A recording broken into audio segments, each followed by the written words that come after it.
In 2019, a man holding 3 passports pulled off one of the most daring escapes in recent history, hiding inside a musical instrument box to flee the country. This was no ordinary man.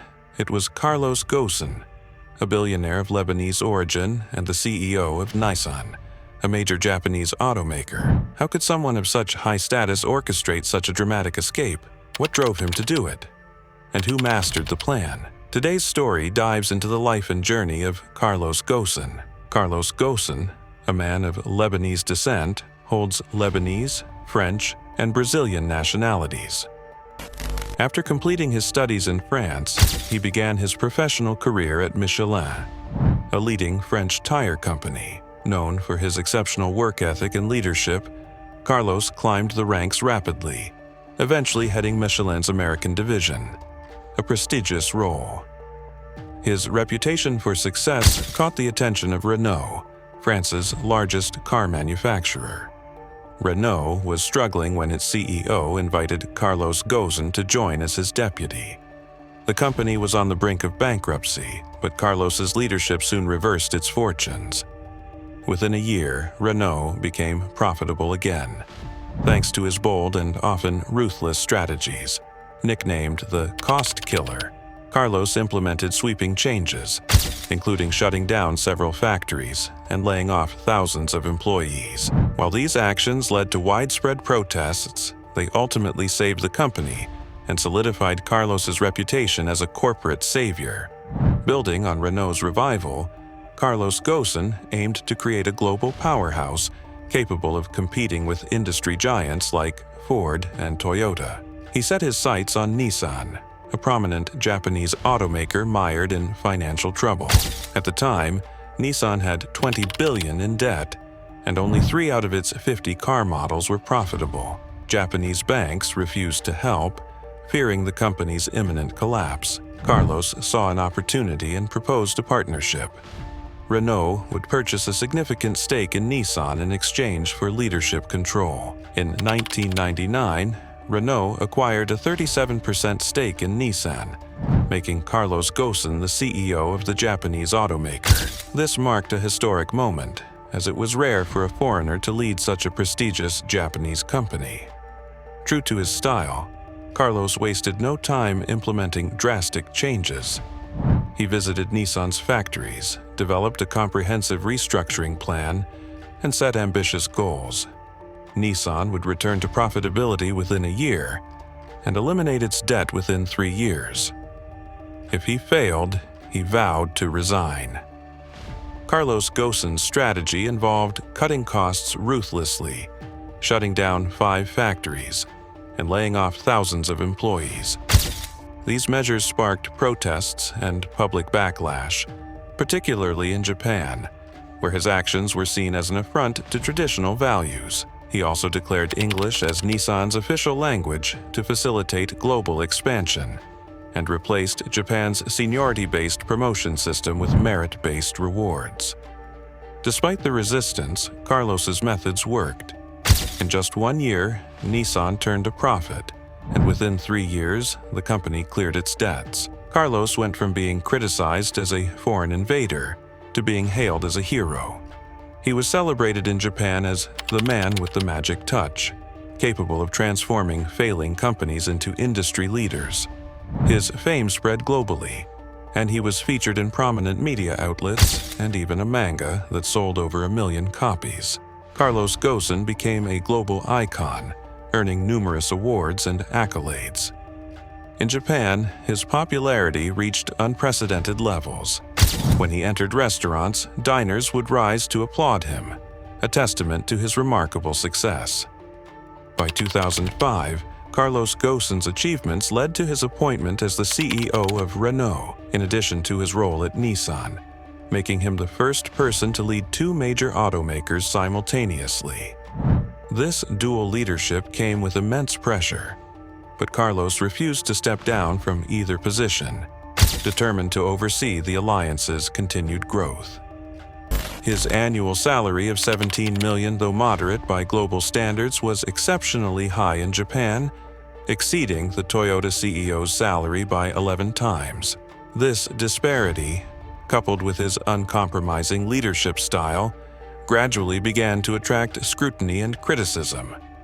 Carlos Ghosn's meteoric rise and eventual fall remain a fascinating tale of ambition, success, and controversy. Carlos Ghosn's lifestyle was a sharp contrast to Japanese customs, sparking resentment among many in Japan, especially within Nissan's leadership. While Japanese executives often maintained modest appearances, riding bikes to work or refraining from flaunting wealth, Carlos lived extravagantly. He hosted opulent parties, owned a $10 million yacht, traveled by private jet, and drove luxurious cars. Though his wealth came from his achievements, it clashed with Japan's cultural norms, breeding envy and resentment. Within Nissan's boardroom, discontent simmered. Many senior executives harbored deep-seated jealousy and hostility toward Carlos. This animosity would later play a pivotal role in the dramatic events that unfolded. On November 19th, Carlos Ghosn boarded his private jet in Paris, bidding his family goodbye as he headed to a Nissan board meeting in Tokyo. Upon landing, his plane was surrounded by police cars. To his shock, Japanese authorities arrested him as soon as he stepped off the aircraft, accusing him of financial misconduct. Confused and caught off guard, Carlos was given no clear explanation and was taken straight to jail. News of his arrest spread like wildfire, with media outlets worldwide covering the story. Nissan's stock plummeted, and Carlos awaited the company's support. Instead, he faced betrayal. At a press conference, Nissan's interim president announced that an internal investigation, conducted in coordination with authorities, had uncovered significant financial and administrative misconduct by Carlos. Effective immediately, they removed him from his position as CEO. Stunned by the accusations, Carlos vehemently denied the charges and claimed they were baseless. The primary allegation was that he had underreported his income, a claim tied to tax evasion. According to Japanese authorities, Carlos had failed to disclose deferred compensation he planned to collect upon retirement. Carlos argued that this retirement fund was not yet finalized, so it couldn't be declared as income. However, prosecutors labeled this as financial fraud. The treatment Carlos received added to the controversy. Despite being accused of nonviolent crimes, he was placed in solitary confinement at a high-security facility, Kosuge Prison, for 3 months. This raised eyebrows, as it seemed disproportionate to the allegations. Adding to his woes, Nissan accused him of using company funds to purchase properties in Paris, Beirut, and Brazil. Carlos countered that these residences were company-owned and served business purposes due to his need for frequent travel. Another accusation involved a grand party Carlos hosted at the Palace of Versailles to commemorate the 15th anniversary of the Renault-Nissan alliance. The event coincided with his birthday, and critics questioned whether the celebration was for the company or his personal milestone. The party cost $700,000. And while it was public knowledge at the time, the board only raised concerns years later. Carlos defended himself, asserting that the event was a legitimate corporate function. The timing of the accusations raised suspicions of a larger agenda. Many believed Nissan's board of directors feared the growing influence of Renault, especially after the French government acquired a substantial stake in the company. Speculation grew that Renault might push for a full merger, potentially erasing Nissan's identity. This possibility was deeply unsettling for many Japanese executives, given their cultural pride and desire to maintain their company's independence. Removing Carlos, seen as the key figure who could facilitate such a merger, seemed like a strategic move to protect Nissan. Carlos had no intention of merging the companies fully, wanting each to retain its identity. However, the board saw him as a threat and turned on him. Overnight, he went from being a celebrated savior to a villain accused of corruption. Public opinion in Japan and even France shifted against him, and his reputation was tarnished. Surprisingly, neither Renault nor the French government, both of whom had benefited greatly from his leadership, came to his defense. While Carlos languished in prison, the prosecutors struggled to present solid evidence against him. They subjected him to grueling interrogation sessions, often lasting up to 14 hours without legal representation. They pressured him to confess, even threatening his family. Despite these harsh conditions, Carlos refused to admit guilt and maintained his innocence. The treatment Carlos received resembled that of a hostage rather than a suspect. The combination of prolonged solitary confinement, relentless questioning, and public humiliation made it clear that his arrest was part of a broader effort to discredit him. However, Carlos stood firm, denying the accusations and challenging the narrative that painted him as a corrupt executive. The story of Carlos Ghosn's downfall highlights the complex interplay of cultural clashes, corporate politics, and personal ambition. It is a tale of a man who rose to extraordinary heights, only to face betrayal at the peak of his career. After spending 3 months in solitary confinement, Carlos Ghosn was finally granted bail by a Tokyo court. The amount was steep, 1 billion yen, or roughly $9 million, but Carlos had no choice but to pay. His release garnered significant media attention, with journalists trailing his car all the way to his residence. His home quickly became a hotspot for reporters, making it impossible for Carlos and his family to move freely. For weeks, they were confined to their apartment under the constant watch of cameras and reporters. During this period, Carlos began preparing his defense and collecting evidence to expose what he claimed was a conspiracy against him. He announced a press conference scheduled for April 11th, where he planned to reveal critical information. However, less than 24 hours after making this announcement on social media, Japanese authorities raided his residence and arrested him again. It became evident they were determined to silence him before he could go public.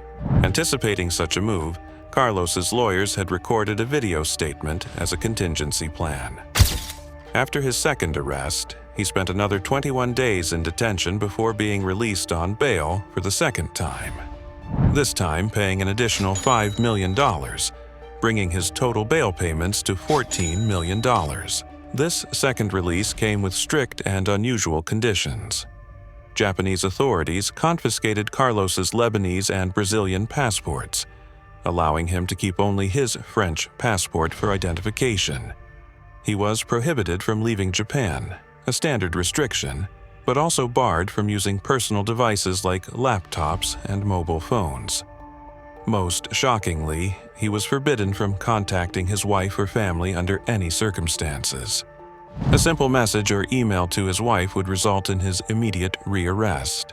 Carlos believed the authorities were targeting his emotional well-being, knowing that separating him from his wife, whom he relied on for strength, would weaken him. To protect his family, he instructed his lawyers to send his wife back to Beirut, ensuring she was out of harm's way. Carlos quickly realized he wouldn't receive a fair trial in Japan, where the prosecution boasted a conviction rate of 99.4%. This near-certain outcome forced him to consider an audacious alternative: escape. Initially, Carlos and his team explored the idea of fleeing by sea, but the long journey to Lebanon was deemed too risky. The next option was by air, but with strict travel bans in place, getting on a plane without detection seemed impossible. After scoping out various airports, the team identified Osaka's Kansai Airport as their best chance. This smaller airport had less stringent security, and crucially, large items like oversized musical instrument boxes were not subject to X-ray scanning due to the limitations of their equipment. This discovery inspired a daring plan. Carlos would be smuggled out in one of these boxes. The plan involved 2 individuals posing as musicians traveling on a private jet. They would enter Japan with large instrument cases and leave the same day, claiming to have another concert in Istanbul. The 2 operatives were later identified as Mike Taylor, a former U.S. Special Forces soldier, and George Zayek, a former Lebanese military officer. Carlos was initially skeptical of the plan, given its audacity and the high stakes. His residence was under heavy surveillance, with authorities monitoring his every move. To throw off the watchful eyes, Carlos's lawyer suggested inviting investigative journalists to expose the surveillance. This tactic worked, as informants disappeared whenever journalists arrived. The escape was set for December 29, 2019. To avoid attracting attention, Carlos disguised himself in a heavy winter jacket, a hat, and a face mask, common attire during Japan's winter season. His foreign features, which typically drew attention, were effectively concealed.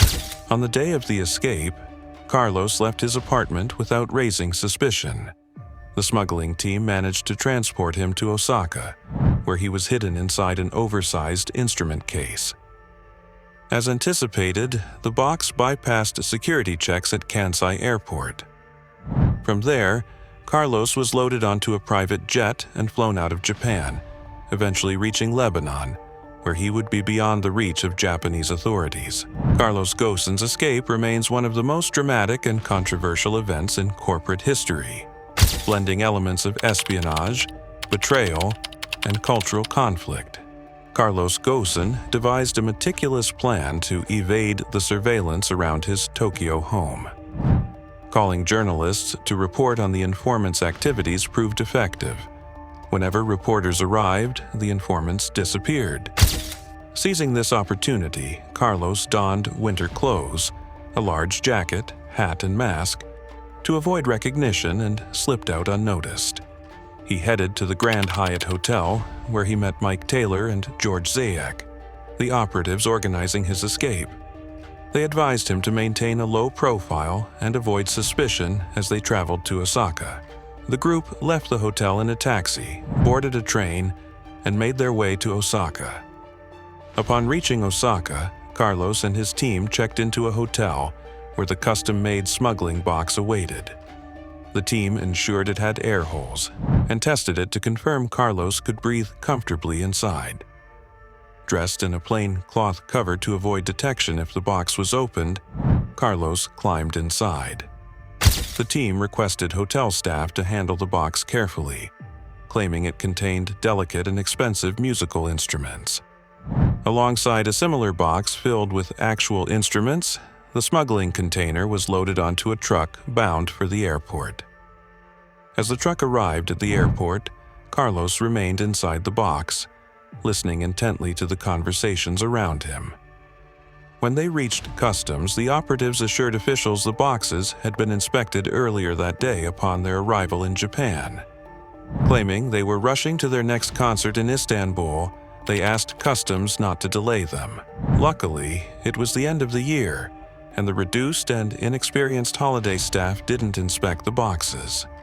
With no further questions, customs cleared the items for boarding.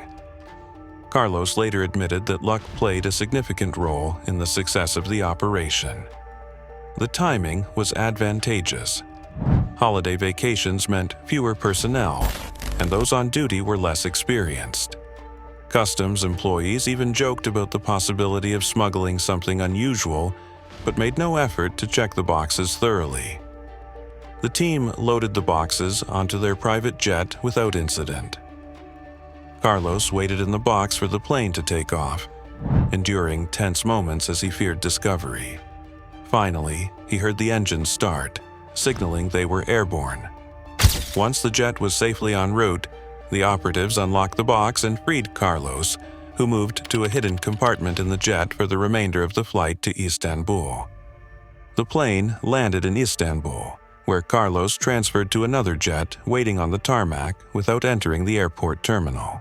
This second plane immediately took off for Beirut. The journey was relatively short, lasting about an hour. Upon landing in Beirut, Carlos was greeted by Lebanese customs officials who recognized him. Given his widespread support in Lebanon, he was warmly welcomed and congratulated on his return. At last, Carlos was reunited with his wife and family, feeling secure for the first time in months. News of Carlos Ghosn's dramatic escape spread rapidly worldwide, causing outrage in Japan. Japanese authorities accused his legal team of negligence, despite it not being their responsibility to monitor his movements. Interpol issued a red notice for Carlos, but Lebanon, which doesn't extradite its citizens, provided him sanctuary. Shortly after arriving, Carlos held a press conference in Beirut, where he detailed the injustices he faced in Japan. He emphasized that his escape wasn't about evading justice, but avoiding a system where justice was unattainable. His story gained international attention, with Carlos appearing in interviews on prominent Arabic and foreign media outlets. While Carlos remains in Lebanon, the Japanese authorities continue to seek his extradition. Lebanon has offered to try him in its courts if Japan shares the case files, but Japan has refused. Even France, where Carlos once revitalized Renault, issued an arrest warrant following internal investigations. However, Carlos asserts that there is no substantial evidence against him. Carlos has consistently spoken openly about the events, in contrast to the Japanese authorities, who have been criticized for their rigid and opaque handling of the case. While his legal battles persist, Carlos Ghosn lives in Beirut, free but unable to leave Lebanon due to the risk of arrest. The full truth of his case remains elusive, waiting for the day all the facts come to light.